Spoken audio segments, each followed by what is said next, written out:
Hello everyone, welcome to the study with Nautiyal ji. आपका स्वागत है हमारे चैनल में, जहाँ पे हम फिज़िक्स सॉल्व करते हैं, फिज़िक्स पढ़ाते हैं और साथ साथ में हम पेपर सॉल्व करते हैं। हर संडे को पेपर सॉल्व करते हैं, जो कि उत्तराखंड में आई प्रतियोगी परीक्षाएं और सेंट्रल गवर्नमेंट की जितनी भी प्रतियोगी परीक्षाएं होती हैं उनसे रिलेटेड होते हैं, तो जिसमें जीएस और मैथमेटिक्स, रीजनिंग हम सॉल्व करते हैं। लेकिन ये पेपर जो सॉल्व होता है हर संडे को सॉल्व होता है और बाकी दिन जो यहाँ पे क्लासेस चलती हैं वो फिज़िक्स की चलती हैं। आजकल जो कोर्स चल रहा है वो क्लास 11 की फ़िज़िक्स का चल रहा है। इसके कुछ दिन बाद या जून या जुलाई से क्लास 12 की फ़िज़िक्स भी स्टार्ट होगी। तो आप हमारे साथ बने रहिए, चैनल को लाइक कीजिए, शेयर कीजिए, सब्सक्राइब कीजिए। तो चलो आइए शुरू करते हैं। तो ये जो पेपर है FRO का पेपर हुआ था, फॉरेस्ट रेंजर ऑफिसर का 2021 में। तो ये वाला पेपर हम यहाँ पे सॉल्व कर रहे हैं। इसमें जो इम्पोर्टेंट सामान्य अध्ययन के जो क्वेश्चन हैं उनको सॉल्व करेंगे। साथ साथ में इसमें कुछ साइंस के भी क्वेश्चन है, तो हम उनको देखेंगे कि क्या इंपॉर्टेंस हो सकती है। साथ साथ में इसके साथ हम देखेंगे कि इसमें कौन कौन से अदर एस्पेक्ट हो सकते हैं, क्वेश्चन कितने प्रकार से बन सकते हैं और उसका अदर प्रकार से हम कैसे क्वेश्चन को देख सकते हैं। तो चलो आइए शुरू करते हैं। तो पहला आता है, अगर हम पिछली प्लेलिस्ट देखना चाहते हैं तो पिछली प्लेलिस्ट ऊपर शो हो रही है, आप देख सकते हैं। पहला क्वेश्चन है, राज्यसभा के सदस्य की अवधि के लिए चुने जाते हैं। तो राज्यसभा के जो सदस्य होते हैं वो कितने वर्ष की अवधि के लिए चुने जाते हैं? तो ऑप्शन है 8 वर्ष, 7 वर्ष, 6 वर्ष और 5 वर्ष। तो सही आंसर होगा 6 वर्ष के लिए। ऑप्शन सी इसका सही आंसर है। क्वेश्चन नंबर 2 की बात करें, निम्न में से भारतीय संविधान का कौन सा अनुच्छेद वयस्क मताधिकार, जो एडल्ट फ्रेंचाइज कहा जाता है, यूनिवर्सल एडल्ट फ्रेंचाइज कहा जाता है, उससे संबंधित है? तो इसका ऑप्शन है अनुच्छेद 322, अनुच्छेद 324, अनुच्छेद 325 और अनुच्छेद 326। तो इसका सही आंसर होगा अनुच्छेद 326 से, ऑप्शन डी।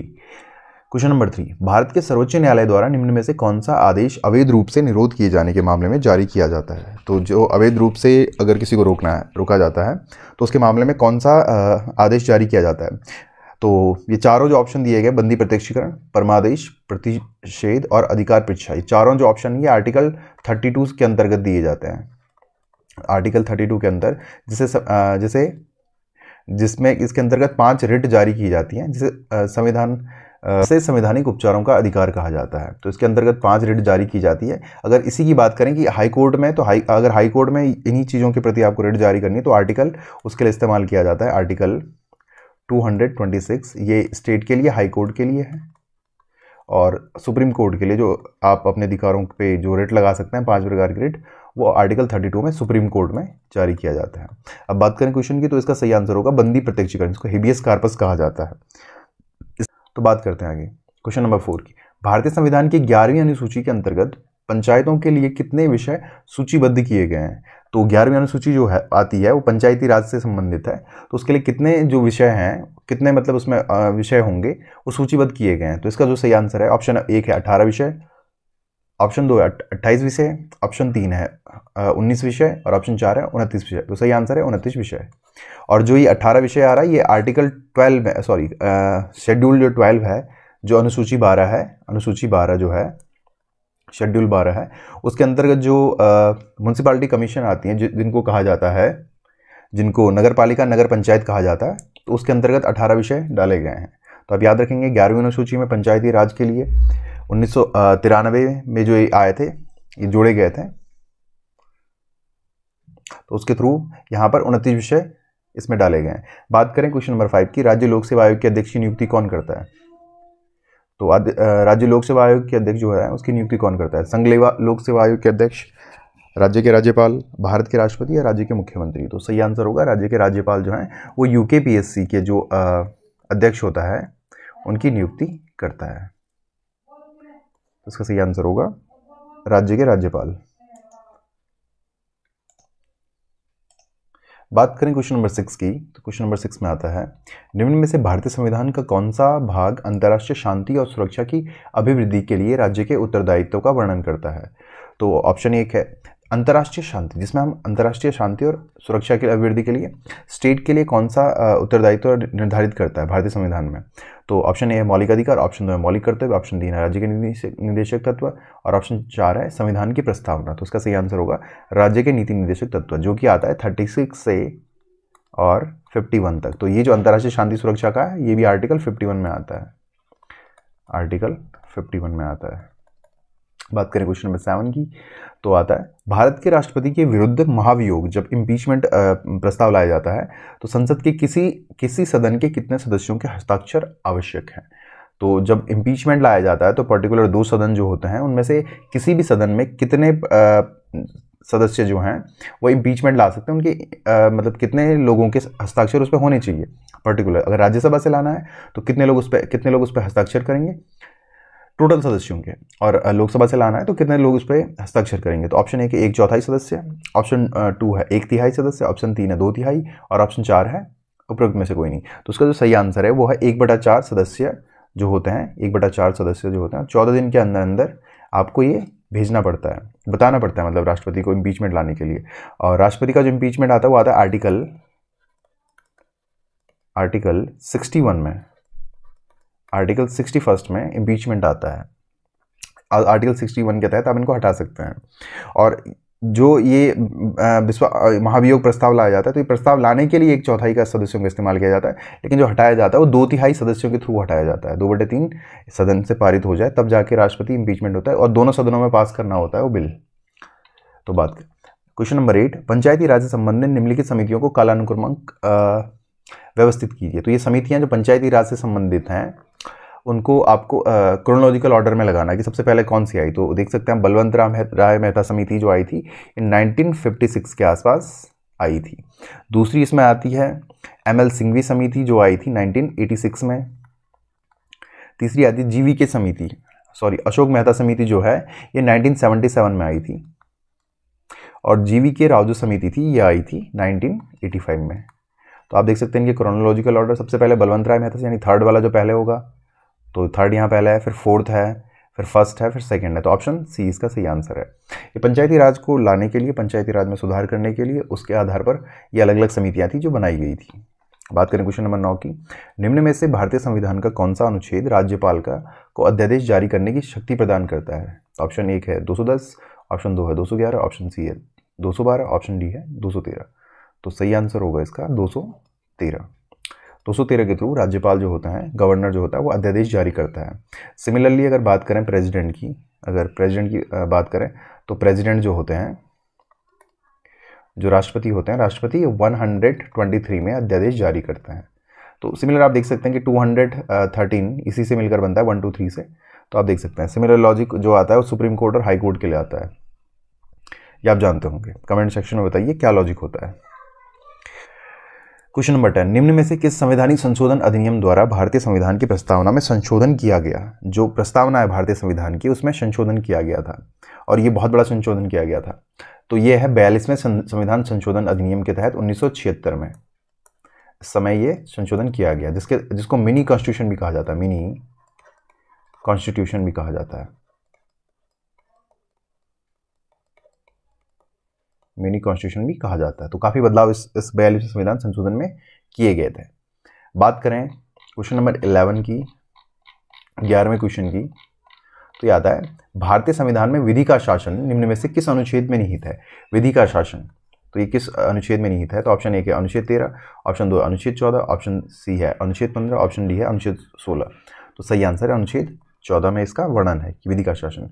आप मुझे कमेंट सेक्शन में बताइए कि विधि का जो शासन है वो किस कंट्री से लिया गया है, किस कंट्री से लिया गया है। तो आप मुझे कमेंट सेक्शन में बता देना। ये क्वेश्चन आपके लिए है। क्वेश्चन नंबर 12, निम्न में से कौन सा संवैधानिक संशोधन भारत में मतदान की आयु को कम करने से संबंधित है। देखिए भारत में मतदान की जो पहले आयु थी वो 21 ईयर निर्धारित की गई थी, 21 साल। लेकिन एक संविधान संशोधन आता है 61वां संविधान संशोधन, 61 CA कॉन्स्टिट्यूशन अमेंडमेंट एक्ट। तो इसके थ्रू जो आता है, इसके थ्रू क्या किया जाता है कि 21 साल से घटाकर एज 18 वर्ष की जाती है, जो अभी चल रही है 18 वर्ष तक की जाती है। 18 वर्ष तक के जो वयस्क होगा वो मतदान कर सकता है। तो ये 61वां संविधान संशोधन और ये आया था 1989 में, 1990 में। तो ऑप्शन ए सही है। बात करेंगे क्वेश्चन नंबर 13 की, भारत में मरुस्थल वृक्षारोपण एवं अनुसंधान केंद्र कहाँ स्थित है। तो ऑप्शन है जयपुर, कोटा, झालावाड़, जोधपुर। तो जोधपुर इसका सही आंसर है।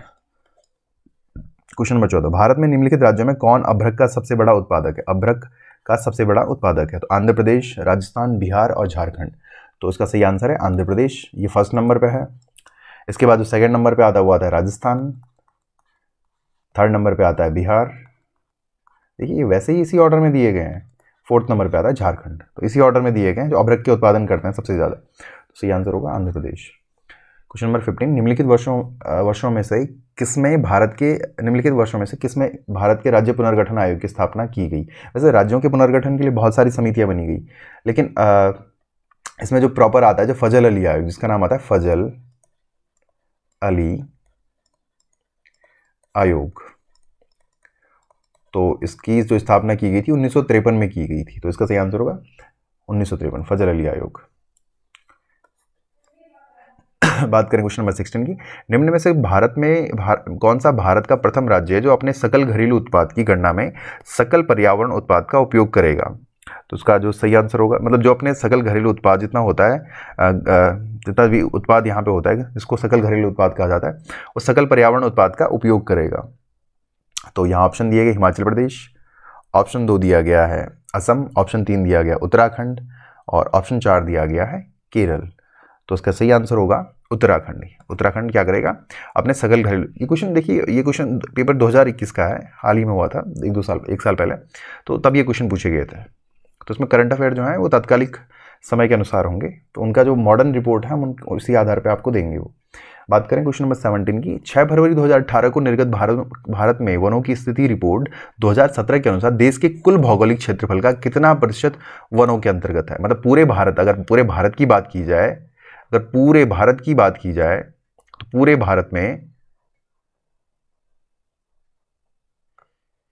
भारत में कितने परसेंट, पूरे भारत का कितने परसेंट जो है वो भौगोलिक क्षेत्रफल, पूरे भारत में कितने परसेंट वन है। तो इसका ऑप्शन है 18.32%, 19.54%, 21.54% या 23.54%। तो सही आंसर होगा 21.54%। लेकिन वर्तमान में जो अभी वर्तमान 2023 की अगर बात की जाए, 2023 की, तो ये और बढ़कर ये हो चुका है 21.71%। वन अभी वर्तमान में भारत में है, इतना परसेंट जो पूरा जो क्षेत्रफल है, पूरा एरिया जो है 21.71% वनों से कवर है। बात करें क्वेश्चन नंबर 18 की, 2011 की जनगणना के अनुसार भारत के निम्नलिखित राज्यों में से किसमें अनुसूचित जातियों की जनसंख्या नहीं पाई जाती है। तो ऑप्शन ए सिक्किम, यहाँ भी ट्राइब पाई जाती है, एसटी पाई जाती है, शेड्यूल्ड ट्राइब। नागालैंड में भी शेड्यूल्ड ट्राइब पाई जाती है, अरुणाचल प्रदेश में भी शेड्यूल्ड ट्राइब मेजोरिटी में है, और गोवा में भी शेड्यूल्ड ट्राइब, गोवा में शेड्यूल्ड ट्राइब नहीं है। लेकिन इसका जो सही आंसर होगा, बात कर रहे हैं अनुसूचित जाति एससी की बात कर रहे हैं, तो ये है नागालैंड। तो इसका होगा सही आंसर नागालैंड। बात करें क्वेश्चन नंबर 9, भारत में जनसंख्या विस्फोट संबंधित है। तो ऑब्वियसली आप जान सकते हैं जनसंख्या विस्फोट कब होगा, जब बर्थ रेट इंक्रीज होगा, बर्थ रेट बढ़ रहा है लेकिन डेथ रेट जो है वो कम है। तो आप देख सकते हैं उच्च जन्म दर और निम्न मृत्यु दर से, उच्च जन्म दर और निम्न मृत्यु दर से। तो ऑप्शन ए इसका सही आंसर होगा, ऑप्शन ए इसका सही आंसर होगा। क्वेश्चन नंबर 20, भारत की समुद्री तटरेखा की लंबाई कितनी है। देखिए एक डाउटफुल क्वेश्चन है, क्योंकि कहीं कहीं ये अलग दिया जाता है। तो ऑप्शन ए 7016, तो ऑप्शन ए इसका सही आंसर है, लेकिन कभी कहीं कहीं ये 7017 किलोमीटर भी दी होती है अगर एग्जैक्ट के हिसाब से देखा जाए तब। तो ऑप्शन ए इसका सही आंसर, 7016.6 किलोमीटर भारत की तटरेखा है। आपको बताना है, ऑप्शन आपको बताना है कमेंट सेक्शन में कि भारत का वो कौन सा स्टेट है जिसकी सबसे बड़ी तटरेखा है, सबसे बड़ी तटरेखा है, आपको ऑप्शन में बताना है, और कितनी है। भारत का सबसे बड़ा कोयला क्षेत्र है, तो भारत का सबसे बड़ा कोयला क्षेत्र ऑप्शन है रानीगंज, बोकारो, झरिया या गिरिडीह। तो इसका सही आंसर है झरिया, और झरिया जो पड़ता है ये झारखंड में है, झारखंड। बोकारो आप जानते होंगे, बोकारो में जो स्थापना हुई थी, बोकारो में ये 1965 में सोवियत यूनियन की तरफ से, सोवियत यूनियन ने यहाँ पे प्लांट लगाया था, लौह इस्पात का प्लांट। सोवियत यूनियन इन्होंने क्या किया था, यहाँ पे स्टील का प्लांट लगाया था, बोकारो। बात करें रानीगंज, तो रानीगंज जो है, ये रानीगंज जो जगह है ये पश्चिम बंगाल में जगह पड़ती है, यहाँ पे कोयला उत्पादन के लिए फेमस है पश्चिम बंगाल में। तो ये ऑप्शन यहाँ पे दिए गए। बात करें क्वेश्चन नंबर 22, अंतरस्थलीय जलमार्ग प्राधिकरण भारत IWAI का एक संवैधानिक संस्था के रूप में 27 अक्टूबर 1986 को गठित हुई थी। इसका मुख्यालय कहाँ स्थित है? तो ऑप्शन ए नोएडा, गुरुग्राम, उदयपुर, मुंबई। तो जो अंतरस्थलीय जलमार्ग प्राधिकरण भारत जो है, इसका जो मुख्यालय है नोएडा में है। बात करें क्वेश्चन नंबर 23 की, निम्नलिखित में से कौन पिछड़ी जाति आयोग के प्रथम सभापति थे? तो ये आप जानते हैं पिछड़ी जाति आयोग के जो प्रथम सभापति थे ये थे काका साहब कालेकर, और ये 1953 के आसपास ये बना था आयोग। बात करें क्वेश्चन नंबर 24 की, नेक्स्ट क्वेश्चन की अगर बात करें, नजला बार्डेन रमधानी, ये करंट अफेयर का क्वेश्चन है, तात्कालिक करंट अफेयर का। तो किस देश की पहली महिला प्रधानमंत्री नामित हुई? तो ट्यूनीशिया की हुई है, जो साउथ अफ्रीकन कंट्री है, सॉरी अफ्रीकन कंट्री है, जो अफ्रीकन कॉन्टिनेंट में जो पड़ती है, ट्यूनीशिया, अफ्रीका, तो वहां की बनी है नजला बार्डेन रामधाने। बात करें पर्यावरण संस्थान legal initiative for forest and environment life को किस अवार्ड से नवाजा गया है? पर्यावरण संस्था एक है लीगल इनिशिएटिव, इसको लाइफ कहा जाता है, इसको कौन सा अवार्ड मिला है? तो इसका जो सही आंसर होगा वो होगा राइट लाइवलीहुड अवार्ड, और इस सही आंसर है। ये तात्कालिक करंट अफेयर से पूछा गया है। बात करें किस भारतीय राज्य ने हरा भरा नाम से ड्रोन आधारित वन रोपण परियोजना शुरू की है? तेलंगाना, गुजरात, असम, पंजाब। तो ड्रोन के माध्यम से वहाँ पे जो फर्टिलाइजर डाले जाते हैं, तो सबसे पहले कहाँ स्टार्ट हुई? तो ये हुई थी तेलंगाना में। जो फर्टिलाइजर डाले जाते हैं वो ड्रोन के माध्यम से डाले जाते हैं, बीज भी ड्रोन के माध्यम से डाले जाते हैं। क्वेश्चन नंबर 27 है, विश्व डाक टिकट प्रदर्शनी फिलिनटॉप 2021 का आयोजन कहाँ किया गया था? तो इसका सही आंसर है जापान में किया गया था। ऑप्शन नंबर 23, विश्व बौद्धिक संपदा संगठन द्वारा लॉन्च किए गए ग्लोबल इनोवेशन इंडेक्स 2021 में भारत की रैंक क्या है? तो 2021 में भारत की जो रैंक थी वो 46 थी, इसका सही आंसर सी होगा। लेकिन वर्तमान में अगर बात की जाए 2023 की में, तो भारत की जो रैंक है वो 42 है। भारत 4 रैंक की सुधार करके 42वें स्थान पर पहुंचा है ग्लोबल इनोवेशन इंडेक्स में। बौद्धिक संपदा संगठन जो इसको लागू करता है, विपो, वो इसको लॉन्च करता है। अगला है FSSAI के तीसरे राज्य खाद्य सुरक्षा सूचकांक में कौन सा भारतीय राज्य शीर्ष पर है? FSSAI जो फूड सिक्योरिटी जो खाद्य प्रसंस्करण है उसके थ्रू, तो इसमें खाद्य सुरक्षा किस स्टेट की सबसे ऊपर है? तो इसका जो ऑप्शन है कर्नाटक, तमिलनाडु, हरियाणा और गुजरात। तो इसका जो सही आंसर है वो है तमिलनाडु, जहाँ हाल में ही चुनाव वो कर्नाटक में चुनाव हुए हैं। ई वेस्ट से निपटने के लिए IIT मद्रास द्वारा विकसित एक ऑनलाइन प्लेटफॉर्म का नाम क्या है? जो ई वेस्ट जो होता है उसके लिए IIT मद्रास ने एक ऑनलाइन प्लेटफॉर्म बनाया, उसका नाम क्या है? तो जो उसका नाम है वो है ई-सोर्स। ई-सोर्स इसका सही आंसर है। अगला क्वेश्चन है, भारतीय रिजर्व बैंक द्वारा शुरू किया गया FI इंडेक्स संबंधित है। FI इंडेक्स है वो किससे रिलेटेड है? तो ये आता है ऑप्शन ए फाइनेंशियल इन्वेस्टमेंट से, फाइनेंशियल इंडिकेशन से, फाइनेंशियल इंक्लूजन से और फाइनेंशियल इनोवेशन से। तो सही आंसर होगा फाइनेंशियल इंक्लूजन से। ये RBI द्वारा भारतीय रिजर्व बैंक इसके द्वारा बनाया गया है, RBI द्वारा FI इंडेक्स। बात करें क्वेश्चन नंबर 32 की, निम्नलिखित में से कौन 100% कोविड-19 टीकाकरण लक्ष्य प्राप्त करने वाला पहला शहर बना है? तो ये उस टाइम की बात है, तो उस टाइम जो सबसे पहले बना था वो बना था भुवनेश्वर, उड़ीसा की राजधानी। पूरा 100% टीकाकरण हुआ था इस जगह पे। बात करें क्वेश्चन नंबर 33 की, स्वयं सहायता समूह के उत्पादों के विपणन के लिए आवास एवं शहरी मंत्रालय द्वारा शुरू किए गए ब्रांड का नाम क्या है? तो जो स्वयं सहायता समूह है उनके लिए जो सामान बेचना है उसके लिए आवास एवं शहरी मंत्रालय द्वारा शुरू किए जो ब्रांड बनाया है उसका नाम है सोन चिरैया। तो ऑप्शन ए इसका सही आंसर है। अगला क्वेश्चन है, पर्यावरणीय प्रभाव आकलन एक नियोजन यंत्र साधन है जो नियोजन के प्रारंभिक चरण से विकासीय प्रक्रिया में पर्यावरण के मुद्दों को समाहित करता है। नदी घाटी परियोजना आदि हेतु भारत में यह पहली बार कब उपयोग में लाया गया? तो इसका जो सही आंसर है, जो ये जो नदी घाटी परियोजना हेतु भारत में EI का एक नियोजन यंत्र साधन है वो कब पहली बार उपयोग में लाया गया? तो इसका जो सही आंसर है वो है 1978, तब ये पहली बार प्रयोग में लाया गया था। बात करें क्वेश्चन नंबर 35 की, सुनील टुल्ला के इस्तीफे के बाद broadcast audience research and council BARC का CEO किसे बनाया गया? तो इसका जो सही आंसर है वो है नकुल चोपड़ा को। तो ये तात्कालिक करंट अफेयर है। कारीगरों को सशक्त बनाने और हस्तशिल्प के क्षेत्र में मजबूत करने के लिए किस संगठन ने एक online portal my E heart launch किया है? तो जितने कारीगर होते हैं उनको सशक्त बनाने के लिए और हस्तशिल्प जो हैंडीक्राफ्ट होता है, हाथ से बनाते हैं जो चीज़ें, तो उसके लिए एक ऑनलाइन पोर्टल बना है माई ई हार्ट। तो वो किसने लॉन्च किया है? तो उसका जो सही आंसर है वो है HCL फाउंडेशन। तो HCL जो फाउंडेशन है, इन्होंने हैंडीक्राफ्ट को प्रोत्साहन देने के लिए ये सारी चीज़ें एक पोर्टल बनाया है HCL। बात करें क्वेश्चन नंबर 37, तो जून 2021 में माइक्रोसॉफ्ट के अध्यक्ष के रूप में किसे नियुक्त किया गया था? तो आप जानते हैं माइक्रोसॉफ्ट के वर्तमान अध्यक्ष भी सत्या नडेला है, तो सही आंसर है। बात करें क्वेश्चन नंबर 38 की, भारत का सबसे बड़ा तैरता सौर ऊर्जा संयंत्र किस राज्य में स्थापित किया गया? तैरता हुआ सौर ऊर्जा संयंत्र, तो इसका जो सही आंसर है वो है ऑप्शन ए है Maharashtra, option B Andhra Pradesh, option C Uttar Pradesh, option D Tamil Nadu. तो तमिलनाडु इसका सही आंसर है। और किस जगह पर किया गया? कामुती में ये लगाया गया है। ऑप्शन अभी शायद उत्तराखंड के यहाँ पे क्वेश्चन है, तो देख लेते हैं इन क्वेश्चन को भी थोड़ा जल्दी में। भारत रत्न से सम्मानित उत्तराखंड की एकमात्र विभूति का नाम बताइए। तो ये आप भी जानते हैं गोविंद बल्लभ पंत, और ये 1957 में इन्हें भारत रत्न दिया गया था उत्तराखंड के। बात करें टिहरी रियासत का, क्वेश्चन नंबर 40, टिहरी रियासत का भारतीय संघ में विलीकरण कब हुआ था? कब जो टिहरी रियासत है वो भारत में मिली थी? तो ऑप्शन ये है 1920, 1932, 1949 और 2000। तो सही आंसर है 1949 में।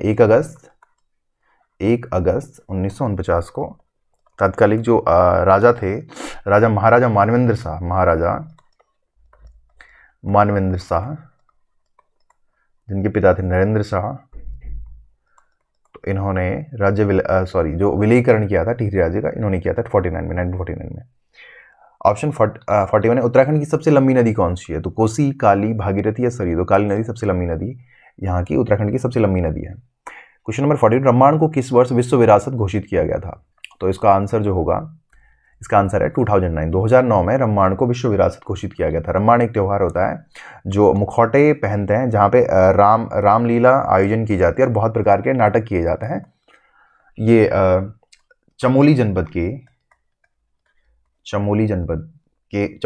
में फेमस है। चमोली जनपद में मनाया जाता है रम्माण त्यौहार, हर वर्ष मनाया जाता है। उत्तराखंड की संस्कृति को दिखाता है ये। अगला क्वेश्चन है 43, गणिका नाटक के लेखक कौन थे? तो गणिका नाटक के लेखक थे मौलाराम जी। Option 44। Question number 44, Avtar Singh Panwar प्रसिद्ध हैं एक किस रूप में? तो ऑप्शन बी है इसका मूर्तिकार के रूप में। क्वेश्चन नंबर 40, नागेंद्र सकलानी किस तिथि को शहीद हुए थे? तो ये क्वेश्चन मैंने जब मैंने एग्जाम दिया था तो मैंने खुद गलत करके आ गया था क्वेश्चन, क्योंकि देखिए आप ऑप्शन देख सकते हैं इसमें। देखिए 6 सितंबर 1932, 9 जून 1930 और 22 अप्रैल 1930, और एक ही अलग यहाँ पे ऑप्शन दिया है 11 जनवरी 1948। तो मैं तो गलत क्वेश्चन यहाँ पे लगा के आ गया था। ये सकलाना विद्रोह से रिलेटेड है, तो इसका जो ऑप्शन है यह था 1948 में नागेंद्र सकलानी जी।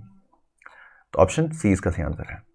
अगला क्वेश्चन है, इकोनॉमिस्ट इंटेलिजेंस यूनिट EIU द्वारा जारी किए गए सुरक्षित शहरों के सूचकांक 2021 में किस शहर को दुनिया का सबसे सुरक्षित शहर घोषित किया गया है? तो इसका जो सही आंसर है वो आता है, ऑप्शन ए है सिडनी, ऑप्शन 2 है टोक्यो, ऑप्शन सी है कोपेनहेगन, ऑप्शन 4 है हेलेंस्की। तो इसका सही आंसर है कोपेनहेगन, और ये कैपिटल है डेनमार्क की कैपिटल है कोपेनहेगन। बात करें क्वेश्चन नंबर 47, भारत के सर्वोच्च न्यायालय में न्यायाधीश रहने वाले उत्तराखंड के प्रथम न्यायविद कौन थे? तो जो उत्तराखंड के थे और भारत के सुप्रीम कोर्ट में जो न्यायाधीश रहे थे, जज रहे थे, तो इनका नाम आप जानते होंगे। जो क्वेश्चन नंबर 47 है, इनका नाम था प्रफुल्ल चंद पंत, न्यायमूर्ति प्रफुल्ल चंद पंत। ये सुप्रीम कोर्ट में जज के पद पर रहे थे और पहले थे।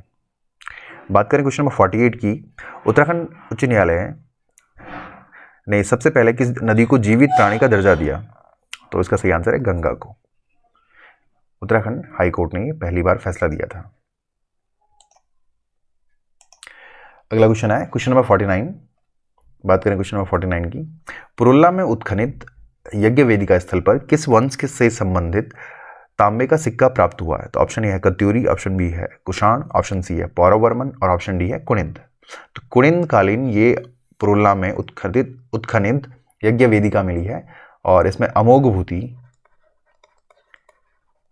भूति से इसको रिलेट किया जाता है। बात करें क्वेश्चन नंबर 50 की, उत्तराखंड में प्राप्त सबसे प्राचीन अभिलेख निम्नलिखित में से कौन सा है?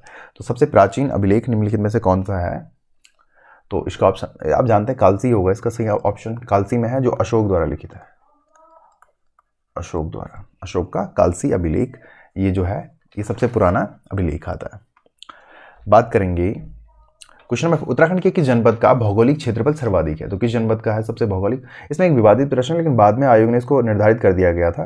तो इसका जो सही आंसर होगा चमोली होगा, 8030 kilometre square. Question number 52, film पुरस्कृत फिल्म देवभूमि का निर्देशन किसने किया था? जो देवभूमि फिल्म आई थी उसका जो डायरेक्शन किया था वो किसने किया था, निर्देशन? तो ये किया था गोरान पैस्केलेविच ने, या बेला नेगी ने, या शालिनी शाह ने, या तिग्माशु धुलिया ने। तो ऑप्शन ए इसका सही है, गोरान पैस्केलेविच ने। बात करें क्वेश्चन में 53, उत्तराखंड में विकास खंडों की संख्या कितनी है? तो इसका सही आंसर है 95। बात करें क्वेश्चन में 54 की, निम्नलिखित में से कौन एक खिलाड़ी उत्तराखंड से सही नहीं है? तो आप जानते हैं जसपाल राणा उत्तराखंड से है, उन्मुख चंद उत्तराखंड से है, ऋषभ पंत उत्तराखंड से है, ललित उपाध्याय उत्तराखंड से नहीं है। तो सही आंसर है ऑप्शन ए। क्वेश्चन नंबर 55, निम्न में से वन्य विहार हिम तेंदुओं के संरक्षण के लिए प्रसिद्ध है? तो जहाँ पे आपको हिम तेंदुए मिल जाएंगे जिन्हें स्नो लेपर्ड कहा जाता है, तो सोना नदी वन्य जीव विहार, विंसर वन्य जीव विहार, गोविंद वन्य जीव विहार, राजाजी वन्य जीव विहार। तो इनमें से कहाँ पे स्नो लेपर्ड पाया जाता है? तो इसका जो सही आंसर, तो इसका सही आंसर होगा गोविंद वन्य जीव विहार। बात करें क्वेश्चन नंबर 56 की, हैली नेशनल पार्क की स्थापना किस वर्ष हुई थी? तो हैली नेशनल पार्क, जिसको अब कार्बेट नेशनल पार्क के नाम से जाना जाता है, तो इसकी जो स्थापना हुई थी वो कब हुई थी? तो ऑप्शन ये है 1924, 1930, 1936 या 1951। तो इसकी जो स्थापना हुई थी 1936 में हुई थी। ऑप्शन सी इसका सही आंसर है। बात करें क्वेश्चन नंबर 57 की, निम्नलिखित में से किस ताल में मानव कंकाल पाए जाते हैं? तो ये आप जानते होंगे किस में पाए जाते हैं। ऑप्शन ए है डोडी ताल, ऑप्शन बी है रूपकुंड, ऑप्शन सी है हेमकुंड, ऑप्शन डी है नौकुचिया ताल। तो नौकुचिया ताल जो है नैनीताल में है। इसका जो सही आंसर है वो है रूपकुंड, चमोली,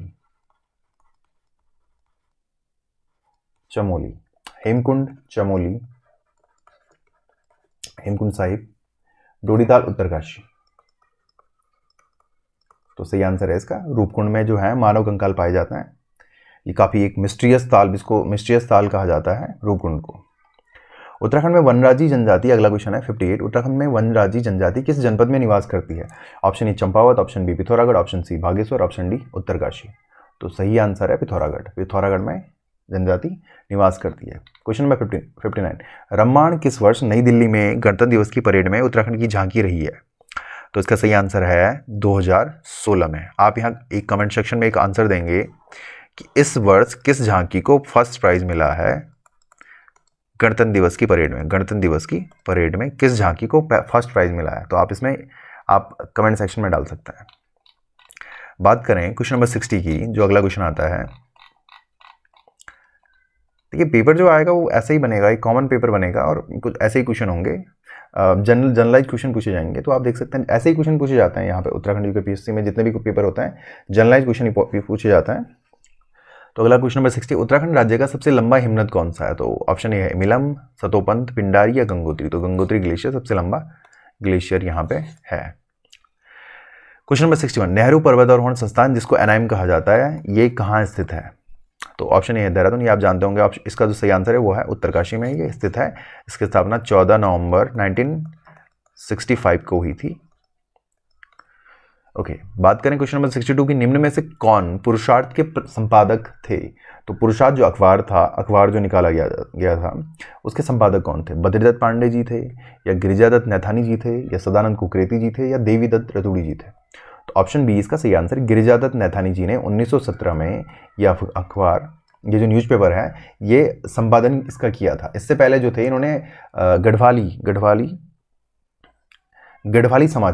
गढ़वाली समाचार का संपादन किया था। गढ़वाली समाचार जो कि 1902 से पब्लिश होना स्टार्ट हुआ, इसका संपादन इन्होंने किया था गिरिजादत्त नैथानी जी ने।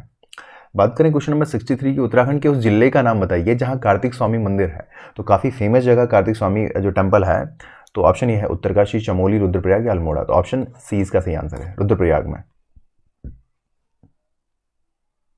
ओके, बात करें क्वेश्चन नंबर 64 की, होली हिमालय पुस्तक के लेखक का नाम बताइए। तो होली हिमालय जो बुक है वो उसके लेखक कौन है? पातीराम जी हैं, या ई शर्मन ओकले हैं, सल्ला बहन है, या जिम कॉर्बेट है। तो सही आंसर ई शर्मन ओकले ने जो किताब लिखी थी होली हिमालय। पातीराम जी ने जो किताब लिखी थी वो Garhwal ancient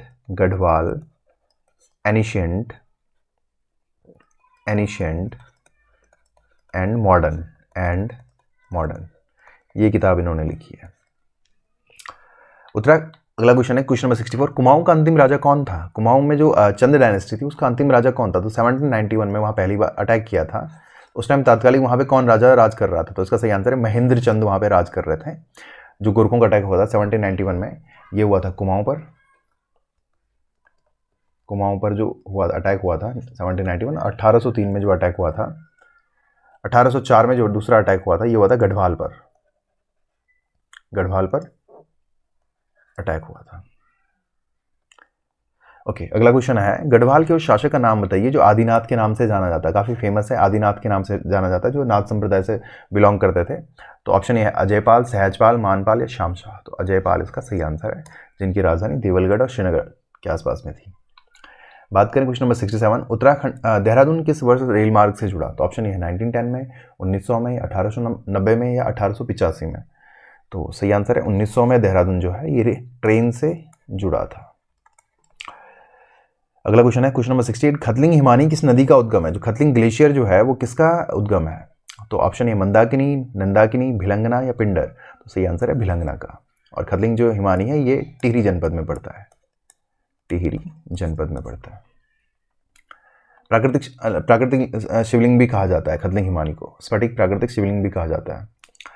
question number 69, Uttarakhand से खड़ी बोली के पहले कवि कौन थे? खड़ी बोली के पहले कवि कौन थे? तो option A Sumitranandan Pant, option B है पीताम्बर दत्त बर्तवाल, ऑप्शन सी है लोकरत्न पंत गुमानी और ऑप्शन डी है चंद्र कुंवर बर्तवाल। तो ऑप्शन सी इसका सही आंसर है, लोकरत्न पंत गुमानी। ऑप्शन क्वेश्चन नंबर 70, शिव प्रसाद डबराल चारण जाने जाते हैं, एक किस रूप में जाने जाते हैं?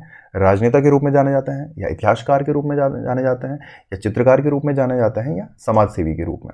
तो इसका सही ऑप्शन है इतिहासकार। ये हिस्टोरियन थे शिव प्रसाद डबराल चारण, घूमने के बहुत शौकीन थे, इस कारण ने चारण नाम दिया गया था। क्वेश्चन नंबर 71, उत्तराखंड में दूसरी सबसे ऊंची पर्वत चोटी कौन सी है? तो ऑप्शन ए है त्रिशूल, ऑप्शन बी है कामेट, ऑप्शन सी है चौखंबा।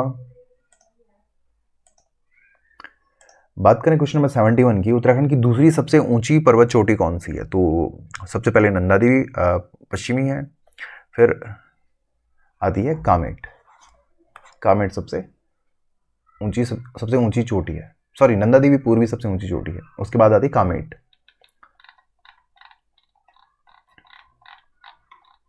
बात करें क्वेश्चन नंबर 72, इसमें 100 क्वेश्चन हम सॉल्व करेंगे जो जीएस के क्वेश्चन है। बात करें क्वेश्चन नंबर 72, इनमें से किस जंतु में 3 हृदय व नीला रक्त होता है? तो ऑप्शन ए है शार्क में, ब्लू व्हेल में, हाथी में या ऑक्टोपस में। तो सही आंसर है ऑक्टोपस में 3 चैम्बर हार्ट और 3 हार्ट और नीला रक्त पाया जाता है। ऑप्शन क्वेश्चन नंबर 73 है, स्टेनलेस स्टील में उपस्थित तत्वों का बढ़ता हुआ क्रम है। तो सबसे कम क्या मिक्स करता है स्टील में, और फिर उसके बाद क्या करता है, फिर क्या करता है? तो सबसे कम जो मिक्स करते हैं कार्बन करते हैं, फिर क्रोमियम करते हैं, फिर आयरन से मिलकर बनता है स्टेनलेस स्टील। तो ऑप्शन बी इसका सही आंसर है। ऑप्शन नंबर क्वेश्चन नंबर 74, हंसाने वाली गैस कौन सी है? तो ये जो क्वेश्चन है सेम क्वेश्चन आज जो पेपर कंडक्ट हुआ था यूपीपीसीएस का, उसमें भी आया था। तो इसका जो सही आंसर है वो है नाइट्रस ऑक्साइड हंसाने वाली गैस होती है, N2O। क्वेश्चन नंबर 75, निम्न में से कौन सा दाब को निरूपित करता है? तो दाब कौन दिखाता है? बल बटा क्षेत्रफल दाब दिखाता है। ऑप्शन बी इसका सही आंसर है। निम्नलिखित में से किस पर चालक का प्रतिरोध निर्भर करता है? तो लंबाई पर, इस पे भी करता है, क्रॉस सेक्शन पे भी करता है, पदार्थ की प्रकृति पर भी करता है। तो उपरोक्त सभी संभावनाएं सही हैं। क्वेश्चन नंबर 77, अनावर्त बीजी का सबसे विकसित गण कौन सा है? अनावर्त बीजी का सबसे विकसित गण जो है, तो उसका जो सही आंसर है, बात करें क्वेश्चन नंबर 77 की, तो सही आंसर होगा निटेल्स, अनावर्त बीजी। क्वेश्चन नंबर 78, बीज विकसित होता है, बीज कहाँ विकसित होता है किसी भी प्लांट में?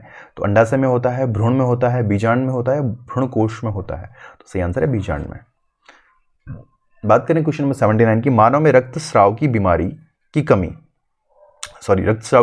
किसकी कमी के कारण होती है? तो रक्तस्राव की बीमारी जो होती है वो विटामिन के की कमी के कारण, ब्लड सर्कुलेशन जो है वो खून का थक्का बनना कम हो जाता है। ऑप्शन क्वेश्चन नंबर 80 है, दूध का आंशिक निर्जीवीकरण कितने डिग्री सेंटीग्रेड पर होता है? तो आंशिक निर्जीवीकरण जब करते हैं उसके अंदर जो बैक्टीरिया रहते हैं उन्हें मारने के लिए, खत्म करने के लिए, तो वो होता है 62.8 सेंटीग्रेड पर 30 मिनट के लिए। तो ऑप्शन बी इसका सही आंसर है। 62.8 डिग्री सेंटीग्रेड पर जब 30 मिनट तक गर्म करते हैं दूध को तो उसका आंशिक निर्जीवीकरण हो जाता है। बात करें क्वेश्चन नंबर 81 की, अर्धसूत्री कोशिका विभाजन की किस अवस्था में काइस्मेटा का निर्माण होता है? काइस्मेटा, देखिए तो इसका जो सही आंसर है वो है प्रोफेज। प्रोफेज का सही आंसर है। क्वेश्चन नंबर 82, इम्यूनोग्लोबिन्स की प्रकृति होती है, तो इनकी जो प्रकृति होती है वो किसकी तरह होती है? इम्यूनोग्लोबिन्स की जो प्रकृति होती है वो किसकी तरह होती है? प्रोटीन की तरह होती है, लिपिड की तरह होती है, या विटामिन की तरह होती है, खनिज पदार्थ की तरह? तो इसकी इनकी जो प्रवृत्ति होती है वो प्रोटीन्स की तरह होती है, इम्यूनोग्लोबिन्स। क्वेश्चन नंबर 83, निम्न में से कौन सी प्राथमिक मेमोरी है? तो रैम है, हार्ड डिस्क है, सीडी है, या इनमें से कोई नहीं? तो आपने आइडिया लगा लिया होगा इसका सही आंसर क्या होगा, तो रैम इसका सही आंसर है, रैंडम एक्सेस मेमोरी। बात करें म्यूकरमाइकोसिस जो रोग है, ये कोई बीमारी है म्यूकरमाइकोसिस, वो किसके द्वारा होता है? तो कवक से होता है, जीवाणु से होता है, वायरस से होता है, या एक कोशीय प्रजीव से होता है? कवक जिसको फंगस कहा जाता है, जीवाणु जो इसको बैक्टीरिया कहा जाता है, और वायरस से होता है, या वन सेलुलर जो एनिमल होता है उससे होता है? तो ये होता है फंगस से। ऑप्शन ए इसका सही आंसर है। बात करें क्वेश्चन नंबर 85 की, तो क्वेश्चन नंबर 85 है, हाफ बाइट कहलाती है। हाफ बाइट किसको क्या कहते हैं? एक बाइट, हाफ बाइट को क्या कहा जाता है? तो ये निबल कहा जाता है, हाफ बाइट को निबल कहा जाता है। इसमें 4 बिट्स आती हैं और 8 बिट्स मिलाकर एक बाइट बनती है। जो मोबाइल फ़ोन में आप MB KB इस्तेमाल करते हैं, किलो बाइट, वही है। क्वेश्चन नंबर 86, निम्न में से कौन सी चौथी पीढ़ी की मोबाइल टेक्निक है? तो जो आपने देखा होगा 4G, अब तो खैर 5G आ चुका है, तो 4G में कौन सी तकनीक है? तो आपने मोबाइल फ़ोन पे देखा होगा GPRS नहीं आता है, HSPA नहीं आता है, LTE लिख कर आता है, 4G LTE आपने देखा हो, 4G LTE लिख कर आता है, तो इसका सही आंसर यही है। क्वेश्चन नंबर 87, आधुनिक पीढ़ी के कंप्यूटर में प्रयुक्त IC चिप्स किससे बनती है? जो इंटीग्रेटेड सर्किट जो चिप्स बनती है वो किससे मिलकर बनती है? तो कार्बन से नहीं बनती है, बोरोन से नहीं बनती है, सिलिकॉन से बनती है, जर्मेनियम का भी इस्तेमाल किया जाता है, क्योंकि ये जो तत्व आते हैं इनका इस्तेमाल किया जाता है, तो इसका सही आंसर है सिलिकॉन से। क्वेश्चन नंबर 88, हिस्ट्री से कुछ क्वेश्चन है। सती प्रथा का प्राचीनतम साक्ष्य कहाँ मिलता है? सती प्रथा का सबसे प्राचीन जो साक्ष्य है वो कहाँ मिलता है? प्रयाग प्रशस्ति में मिलता है क्या? जो हरिशेन ने लिखी थी, हरिशेन ने लिखी थी प्रयाग प्रशस्ति, या ऐरण अभिलेख में मिलता है, जूनागढ़ अभिलेख जो रुद्रदामन ने लिखवाया था, रुद्रदामन ने लिखवाया था ऐरण अभिलेख, तो इसका सही आंसर है ऐरण अभिलेख। यहाँ पे पहली बार मिलता है कि सती प्रथा, एक लोकल राजा वहाँ के थे, उनकी जो पत्नी थी उन्होंने उनके साथ सती हो गई थी। इसका जो मैंने जिक्र किया था ये आप देख सकते हैं, ऊपर इसका आ रहा है जो, इसका आप देख सकते हैं। तो हिस्ट्री की भी मैंने वीडियो यहाँ पे पढ़ाई है, हिस्ट्री की पढ़ाई है, उसमें आप देख सकते हैं जाकर। प्राचीन भारत मैंने पूरा पढ़ाया, तो उसमें आप देख सकते हैं काफ़ी इंपॉर्टेंट क्वेश्चन आपके लिए अगर बन सकते हैं तो आप देख सकते हैं। बात करें क्वेश्चन नंबर 89 की, सम्राट हर्षवर्धन द्वारा रचित नाटक, जो हर्षवर्धन ने रचित किया था नाटक नागानंद, उसमें किस बोधिसत्व का उल्लेख है? तो option A Manjushri, option B Jituvahan, option C Vajrapani, और ऑप्शन डी अवलोकितेश्वर। तो इसका जो सही आंसर होगा जिमुतवाहन, जिमुतवाहन इसका सही आंसर है। बात करें क्वेश्चन नंबर 90, गोंडोफर्निस किस राजवंश का शासक था? तो कुषाण वंश का था, या शक वंश का था, या पहल्लव था, या कण्व था? तो ये भी मैंने हिस्ट्री पूरी पढ़ाई है, आप वहाँ देख सकते हैं, प्रॉपर वे में मैंने हिस्ट्री पढ़ाई है, तो आप वहाँ देख सकते हैं। इसको सही आंसर है पहल्लव राजवंश था, और ये सबसे शुद्ध सोने के सिक्के जो जारी किए थे इन्होंने ही किए थे। बात करें पंजाब में कूका आंदोलन का नेतृत्व किसने किया? सॉरी, सोने के सिक्के नहीं, इन्होंने जारी नहीं किए थे, सॉरी मुझसे डाउट हुआ, आप कमेंट सेक्शन में बता सकते हैं किसने सबसे अधिक शुद्ध सोने के सिक्के जारी किए थे। क्वेश्चन नंबर 91, पंजाब में कूका आंदोलन का नेतृत्व किसने किया था? तो इसका जो सही आंसर वो है राम सिंह ने किया था पंजाब में कूका आंदोलन का। और जो कूका आंदोलन हुआ था ये हुआ था 1871 से लेकर 1872 के आसपास में। Question number 92, Akhil Bharatiya trade union Congress की स्थापना कब हुई थी? तो इसका जो सही आंसर है वो है अखिल भारतीय ट्रेड यूनियन कांग्रेस की जो स्थापना हुई थी वो कब हुई थी? तो इसका सही आंसर है 1920 में। और ILO आपने सुना होगा, ILO जो 1919 में जिसकी स्थापना हुई थी, इंटरनेशनल लेबर ऑर्गेनाइजेशन, ये 1919 में स्थापना हुई थी। बात करें निम्नलिखित में से किसके निकट आगरा के निकट सिकंदरा में दफनाया गया था? तो बाबर को नहीं दफनाया, सिकंदर लोदी को नहीं दफनाया, बलबन को नहीं दफनाया, अकबर जो थे इनको सिकंदरा में इनको दफनाया गया था। बात करें क्वेश्चन नंबर 94 की, शिवाजी के अष्टप्रधान में निम्नलिखित में से कौन आधुनिक विदेश सचिव के समकक्ष था? आधुनिक जो विदेश सचिव होता है, जो फॉरेन मिनिस्टर होता है, वो कौन था? तो दबीर उसको कहा जाता था शिवाजी के शासनकाल में। क्वेश्चन नंबर 95, सुरेंद्रनाथ बनर्जी को किस वर्ष भारतीय सिविल सेवा से हटाया गया था? तो इसका जो सही आंसर है वो है 1874 में सुरेंद्रनाथ बनर्जी को सिविल सेवा से हटाया गया था। क्वेश्चन नंबर 96 आता है धर्मत का युद्ध, ये आता है धर्मत का युद्ध। अब इसमें बहुत सारे लोग डाउट में आ जाएंगे धर्मत का युद्ध हुआ था, ये हुआ था वर्चस्व के लिए प्राप्ति के लिए हुआ था। ये होता औरंगजेब